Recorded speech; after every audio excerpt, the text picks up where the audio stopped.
Hello guys, welcome back to another FIFA 21 video. Today I'm going to show you these 5-2-1-2 updated custom tactics and player instructions in FIFA 21 Ultimate Team.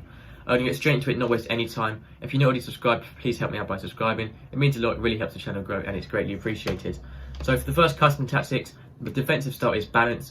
This is because I recommend to use balance in pretty much all formations. You don't want to mess around with that too much. Balance is the perfect one to go with. For the width, I play on 4, and this is because when it's 5 at the back, the left wing backs and right wing backs are very wide, making it a little bit harder to defend with them. So if you bring it into 4, it makes it much harder for the opposition to break you down, so it's much easier to defend with. But the depth is actually on 7, which is very high. But the reason it's on 7 because when it's 5 at the back like this, 7 depth creates an automatic side trap, which is so useful when it's 5 at the back because it's really high pressing. 5 at the back is so defensive. If you play 4 or 5 depth, it's just too defensive. You're never going to get any of the ball. So 7 depth is the perfect mixture between being defensive with 5 at the back, but then quite attacking with high pressure, automatic side trap, and you can win the ball back easier and then play it out to your wing backs. So the 4 depth is only when you're defending. When you're attacking, you bring it. You want to put it back up to 5. So 5 is the default. So your wing backs are going back out to their normal wider position, making them sort of like wingers, but just slightly more defensive.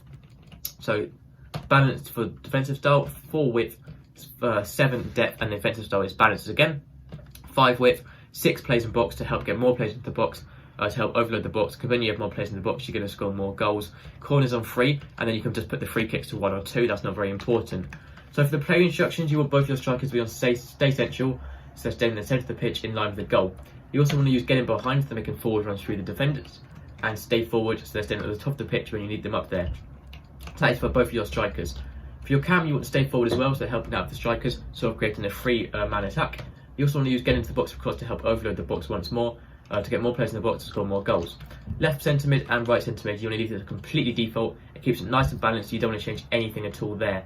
For your centre backs, you want to leave those completely default as well. You never want to change your centre backs. And for your wing backs, you want to use overlaps, so making overlapping runs on the outside. And if you want to keep it very defensive, you can use stay up while attacking to keep the 5 at the back shape. If you want your wing backs to act more like wingers, you can use join the attack. But be careful, you do need to have very fast wing backs to do this, and players with high stamina, otherwise they will run out of energy and you can be quite vulnerable at the back. So you either go stay up while attacking if you make it more defensive, or just balance attack or join the attack to make it slightly more attacking. And then lastly, for your goalkeeper, you want to use counter crosses and sweeper keeper. And that is everything 5-2-1-2 custom tactics and player instructions. If you have any questions, let me know in the comments. I'll reply as quickly as possible. But that's going to be it for this video. Make sure to subscribe, it really helps me out, and I'll see you next time. Goodbye.